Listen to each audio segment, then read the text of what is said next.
اعوذ باللہ من الشیطان الرجیم بسم اللہ الرحمن الرحیم سبحانک لا علم لنا الا ما علمتنا انک انت العلیم الحکیم صدق اللہ مولانا العظیم۔ ناظرین، یہ بابرکت مہینہ رمضان المبارک کا مہینہ ہے۔ آج میں ان چیزوں کا بیان آپ کے سامنے کرتا ہوں جن چیزوں سے روزہ ٹوٹ جاتا ہے۔ تو آئیے ناظرین ویڈیو کی طرف، کن چیزوں سے روزہ ٹوٹ جاتا ہے۔ ناظرین، کھانے پینے یا ہم بستری کرنے سے روزہ جاتا رہتا ہے جبکہ روزہ دار ہونا یاد ہو۔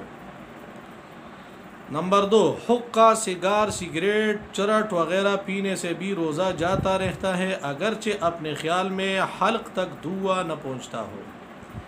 نمبر 3، پان یا صرف تمباکو کھانے سے بھی روزہ جاتا رہے گا اگرچہ آپ بار بار اس کی پیک تھوکتے رہیں کیونکہ حلق میں اس کے باریک اجزاء ضرور پہنچتے ہیں۔ نمبر 4، شکر وغیرہ ایسی چیزیں جو منہ میں رکھنے سے کھل جاتی ہیں، منہ میں رکھی اور تھوک نکل گئی، روزہ جاتا رہا۔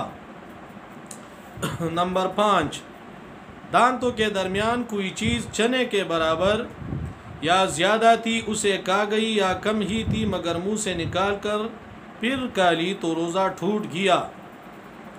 6 نمبر پہ دانتوں سے خون نکل کر حلق سے نیچے اترا اور خون تھوک سے زیادہ یا برابر یا کم تھا مگر اس کا مزہ حلق میں محسوس ہوا تو روزہ جاتا رہا، اگر کم تھا اور مزہ بھی حلق میں محسوس نہ ہوا تو روزہ نہ گیا۔ 7 نمبر پہ روزہ یاد رہنے کے باوجود حق نہ لیا یا ناک کے نتنوں سے دوائی چڑھائی، روزہ جاتا رہا۔ 8 نمبر پہ ناظرین، پیٹ یا دماغ کی جھلی تک زخم تھا، اس میں دوا ڈالی، اگر دماغ یا شکم تک پہنچ گئی روزہ جاتا رہا۔ 9 نمبر پہ کلی کر رہے تھے، بلا قصد پانی حلق سے اتر گیا یا ناک میں پانی چڑھایا اور دماغ کو چڑھ گیا، روزہ جاتا رہا مگر جب کہ روزہ دار ہونا بھول گیا ہو تو نہ ٹوٹے گا۔ اگر قصدن ہو، یوں ہی روزہ دار کی طرف کسی نے کوئی چیز پھینکی، وہ اس کے حلق میں چلی گئی تو روزہ جاتا رہا۔ نمبر 10، سوتے میں یعنی نیند کی حالت میں پانی پی لیا یا کچھ کھا لیا یا منہ کھلا تھا، پانی کا قطرہ یا بارش کا اولا حلق میں چلا گیا تو روزہ جاتا رہا۔ 11 نمبر، دوسری کا تھوک نگل لیا یا اپنا ہی تھوک ہاتھ میں لے کر نگل لیا تو روزہ جاتا رہا، جب تک تھوک یا بلغم منہ کے اندر موجود ہو اسے نگل جانے سے روزہ نہیں جاتا، بار بار تھوکتے رہنا ضروری نہیں۔ 12 نمبر پہ ناظرین، منہ میں رنگین ڈورا وغیرہ رکھنا جس سے تھوک رنگین ہو گیا پھر وہی رنگین تھوک نکل گئی تو روزہ جاتا رہا۔ 13 نمبر پہ آنسو منہ میں چلا گیا اور آپ اسے نگل گئی، اگر قطرہ 2 قطرہ ہے تو روزہ نہ گیا، اور زیادہ تھا تو اس کی نمکینی پورے منہ میں محسوس ہوئی تو جاتا رہا، پسینے کا بھی یہی حکم ہے۔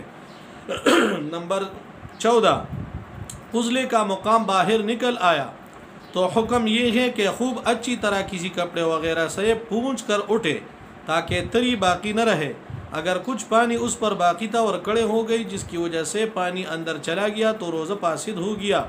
اسی وجہ سے فقہاء کرام رحمہم اللہ تعالی فرماتے ہیں کہ روزہ دار استنجا کرنے میں سانس نہ لے، روزہ میں قے الٹیاں کرنا۔ بعض اوقات جب روزہ میں قے ہو جاتی ہے تو لوگ پریشان ہو جاتے ہیں، بلکہ بعض تو سمجھتے ہیں کہ روزہ میں خود بخود قے ہو جانے سے بھی روزہ ٹوٹ جاتا ہے، حالانکہ ایسا نہیں۔ چنانچہ سیدنا ابو ہریرہ سے مروی ہے کہ نبی کریم صلی اللہ علیہ وسلم کا فرمان ہے، من زرعہ القی فی شہر رمضان فلا یفطر ومن تقی عامدا فقد افطر، جس کو رمضان کے مہینے میں خود بخود قے آئی اس کا روزہ نہ ٹوٹا، اور جس نے جان بوجھ کر قے کی اس کا روزہ ٹوٹ گیا۔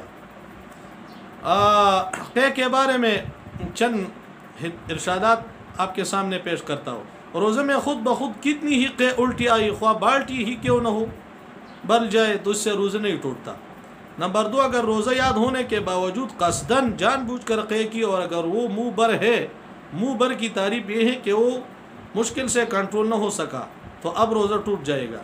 قصداً منہ بر ہونے والے قے سے بھی اس صورت میں روزہ ٹوٹے گا جبکہ قے میں کانا یا پانی یا سپرا یا کڑوا پانی یا خون آئے۔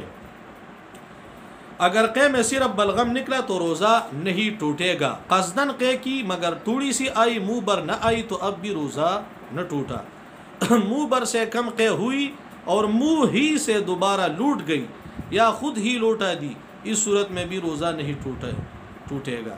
منہ بر قے بلا اختیار ہو گئی تو روزہ تو نہ ٹوٹا، البتہ اگر اس میں سے ایک چنے کے برابر بھی واپس لوٹا دی تو روزہ ٹوٹ جائے گا، اور ایک چنے سے کم ہو تو روزہ نہ ٹوٹا۔ یہ روزے کی مفسدات کے بارے میں چند ارشادات تھے۔ ناظرین، جنہوں نے میرا یوٹیوب چینل ابھی تک سبسکرائب نہیں کیا ہے وہ میرا چینل سبسکرائب کرے تاکہ آنے والے نئی ویڈیو رمضان المبارک کے بارے میں یا اس کے علاوہ آپ تک بآسانی پہنچ سکے۔ السلام علیکم ورحمۃ اللہ وبرکاتہ۔